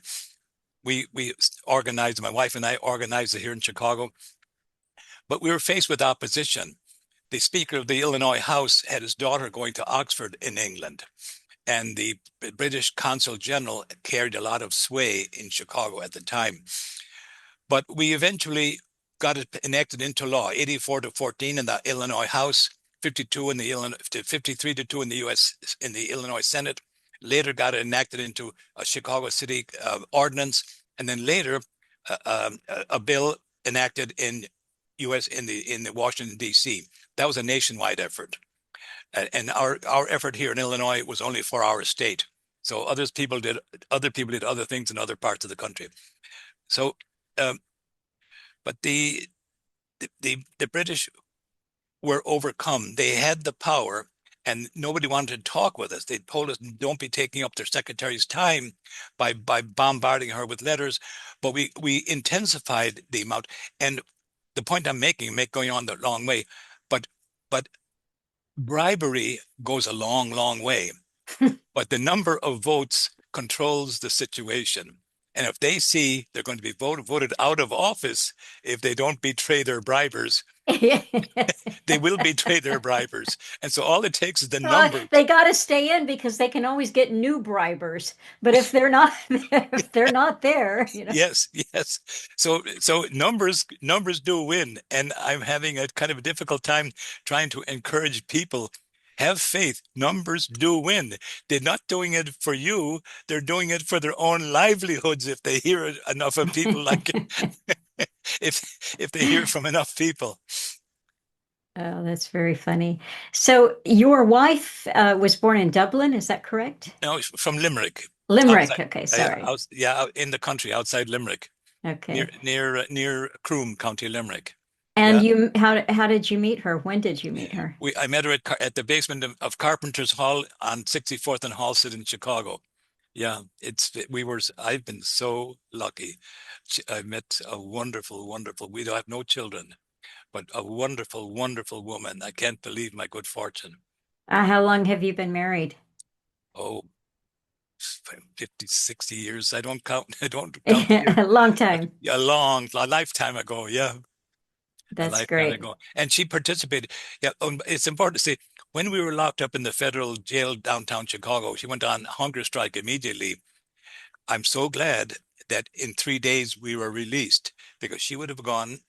There's a tradition among the Irish that they tend to respect that if you're completely in the right and criminals are exercising law against you wrongly, you appeal to conscience by going on hunger strike. I've not been in favor of that. In fact, since the 10 men died on hunger strike in Ireland, on the basis, a hunger strike has always been effective, but it's been effective as long as there was an aspect of morality in the decision makers.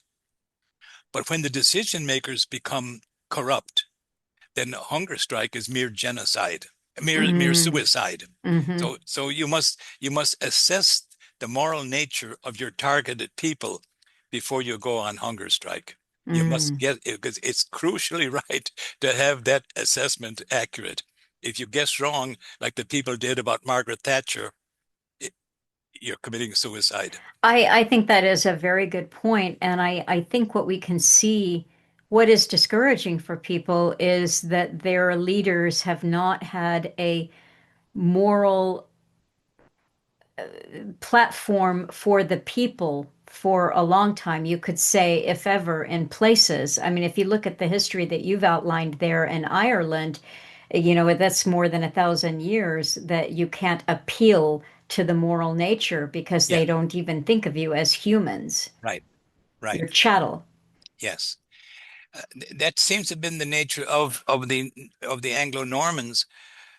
But I just saw another article recently which says that it was also Jews who financed the invasion by by King William. Yes, And so and previously I'd found the funding by the in Mulheim, Germany, of by the synagogue, and that was the Cromwellian invasion. mhm. And so there's only one other one that makes it. So you wonder, has this genocide, this repeat genocide of the Irish, has it always been promoted by Jews? Because two of them have been. I'll have to verify that second one that you mentioned to me, of the one I just read recently of William of Orange. I'll have to verify that, and I suspect it's true. But it is a fact that the people in London who got mortgages on all of this property in Ireland and were paid by the landlords got it for nothing, but I'm sure they kept it mortgaged to the hilt because they didn't know how long they would be allowed to hold them. They did never paid for them. They took them by conquest. So they would uh, so the Jews in London was its typical phrase. The Jews in London, they controlled the English landlords. And so, but this has become maybe more attention getting now that we've seen another genocide in Palestine. We're seeing another aspect, and we're seeing people lying about it, and we're seeing the extent of the lying, and we don't know if Americans will ever be free again. Well, This, and an interesting thing too, and this is the thing about religion, especially the Abrahamic three, that worries me is that they are so easily used one against the other when there are puppeteers above the groups of believers, true believers, and priests who are sincere or rabbis who are sincere and they want to do something good for their community, and they don't understand how they may be used, that they may be a pawn. The whole region may of Israel may be a pawn for a long-term game because you've got the Balfour Declaration setting this up, and Alan Watt covered this by quoting to people or telling people that they needed to read Orientations, which was the autobiography of Sir Ronald Stores, who was sent over by the British in 1916, 19, before World War One, really, to start setting up that for the creation of the state of Israel. And he wrote in his autobiography, we are setting up an Ulster in the Middle East. So they knew what they were creating. They knew that they were bringing in a people who were not in sympathy or religious sympathy with the people of the region. That's what he said. Yes. Ulster. And by the way, the main terrorists that were truly terrorizing all of Ireland after 1916, the Black and Tan, they were called Black and Tans for two reasons. They were they were deployed in a hurry, and they were given half police uniforms. We'll say black trousers. We'll say black for police trousers and army jackets. So they were Black and Tans as they went around. There was also a pack of hounds in Tipperary called the Black and Tans. So anyway, these Black and Tans went around the people, went around the area, shooting livestock and the occasional person. And the IRA beat them out of Ireland eventually, and they were sent immediately from Ireland to Israel or Palestine. I And did not know that. they became the British police constabulary in Palestine. And then, of course, but not much longer after that, the King David Hotel was blown up. And but those same British soldiers, or I should say constabulary, were very hard on the Palestinians. They beat the Palestinians down and shot them down the same way they were doing in Ireland. Well, you know who was involved in the King David bombing was the father of Rahm Emanuel, Chicago. Wow. Yeah. Yeah. So, but what I was going to say is that this Sir Ronald Stores, when he's writing about it, when they're knowing what they're setting up there in the Middle East, Yes. and this was more than one source said we need this region stirred up for about 100 years. This is empire. So where does that take us? That takes us to right now. Yes, it does. Yes. So a lot of people who, settled in Israel and consider themselves Israeli and they are doing it for what they think are faith-based or Bible-based or Talmud-based or religious reasons. Zionism is a religion. Yes, it is. But religion doesn't give land titles. You could say tribalism might, Yes. ancestry might, but these are Europeans. You remember maybe about 15 years ago when the Israeli government moved all of the Israelis out of Gaza, I think in order to really increase the inhuman pressure on the people in Gaza. Anyway, they removed all, but the Israelis living in Gaza did not want to go. And I remember seeing films of them on their house rooftops. They tend to be wearing orange to identify themselves, but they all wore wide-brimmed hats and were pale-skinned compared to the Palestinians. And it was quite clear then that they were out of their natural habitat. They didn't belong there. They didn't have the olive complexion that goes with the conditions in that part of the world. They were obviously strangers, and yet they claimed. Well, then they say, well, okay, if it's not ancestry, at least it's religion. But religion does not give a land claim.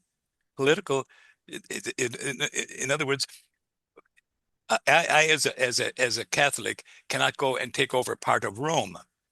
Uh, and on the basis that I'm Catholic, and because it doesn't confer any property titles, and yet, so anyways, Well, and Tucker that's Carlson, the that I mean that yeah. Oh, you were going to get back into Tucker because that's what Huckabee was saying. It's exactly that, and he was kind of lost between the two because neither one was working very well for him, so he left it sort of vague, and and and so I think that interview gave all truth seekers out there, particularly in Palestine, and that whole area, a lot of hope, because the falseness of the whole operation, I think, was made clear to anyone who wants to see it.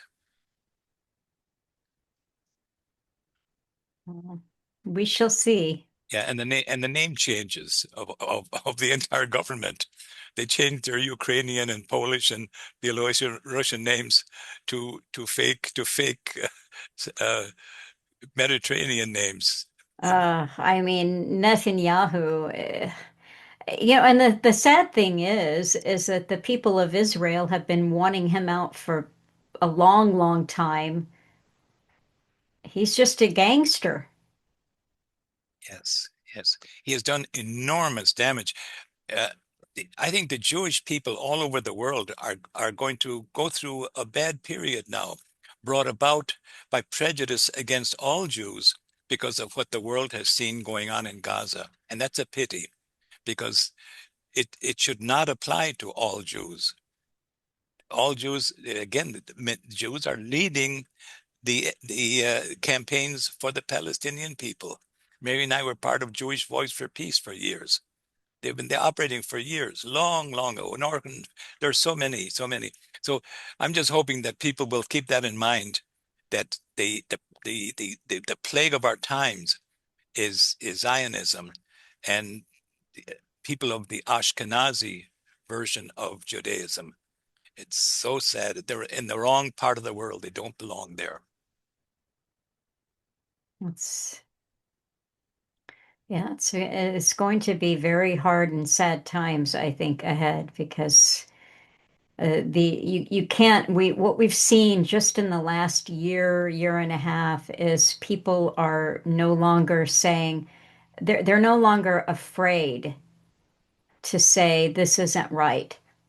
I think Yes, people have been afraid to say this yes, isn't right. yes. We found that all the time. My wife and I are out on the corner of Michigan Avenue and Ohio Street here in Chicago on Saturdays and Sundays with a bunch of placards and signs and things calling for an end to the genocide. And we're there for the 98% who just walk on by. Maybe half of 1% are people who know and salute us, congratulate, and then the other half curse us out, who are Zionists. Uh, but we're there for the 98 or 99% who don't know or don't care.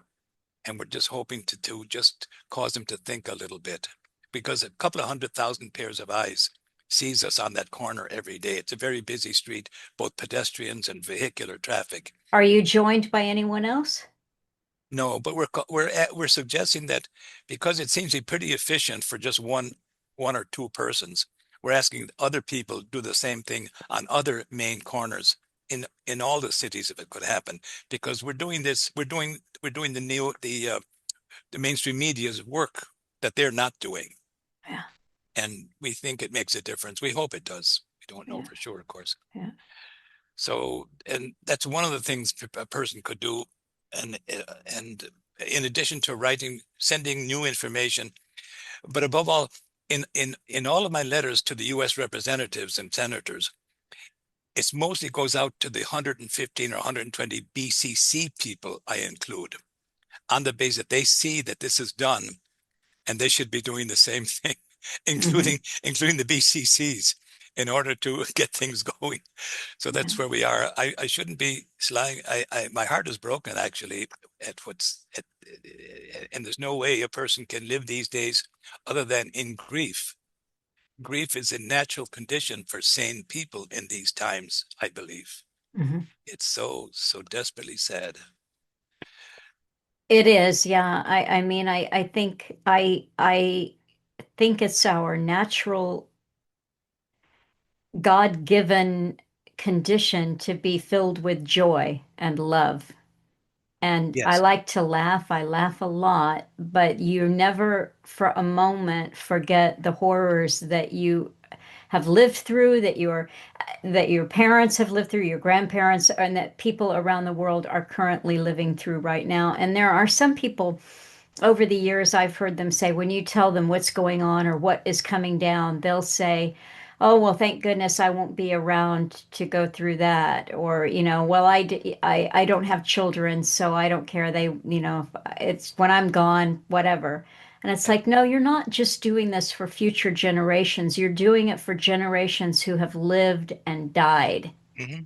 Yeah. Yeah. Yeah. All of them. Yeah. Yeah. That's it. Well, I appreciate your time so much. This has been a real pleasure for me. You inspired me when I saw that. I saw you were born in 1935. I read the book, I listened to interviews, and it's just a huge inspiration to me and your unseen wife. I say hello and thank you to Mary for always being by your side and helping you in everything that you've done over the years. It's truly inspiring to me that one or two voices make a huge difference. I know that. I Yes. saw that with Alan. I know that, but Yeah. it's the continued inspiration is Yeah. good. Yeah, we just need more numbers. We yeah. Anyways, thank you so very much for this. I hope it does some good and it might inspire other people to be concerned about what's good and playing their role. We all have a role to play if we can just think out how to be useful. And Yes. so, yeah. And if like I said, go to irishholocaust.org, look at the perfect Holocaust and who kept it perfect. And there are other interviews that Chris has done, very, very interesting, highly educational. And if you'd like to buy a copy from me, call me at 312-437-3189.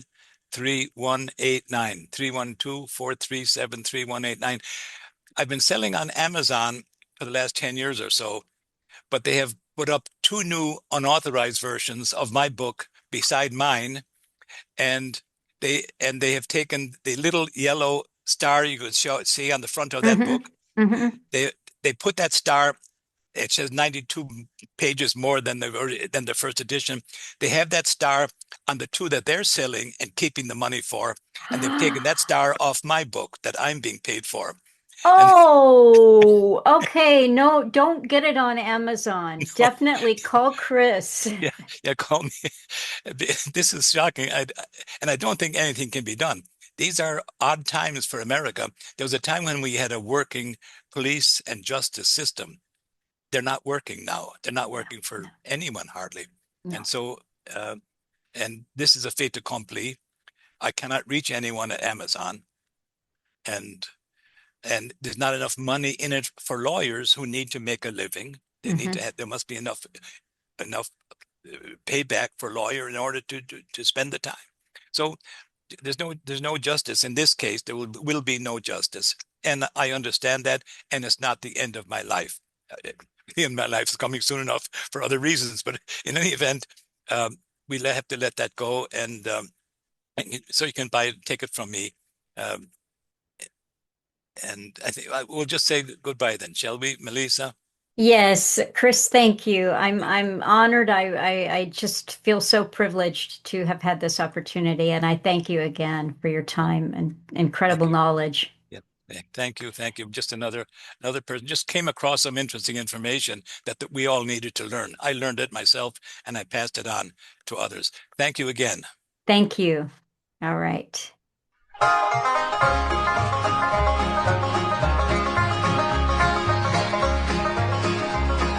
Well, I've got something that the world didn't give me, and the world cannot take it away.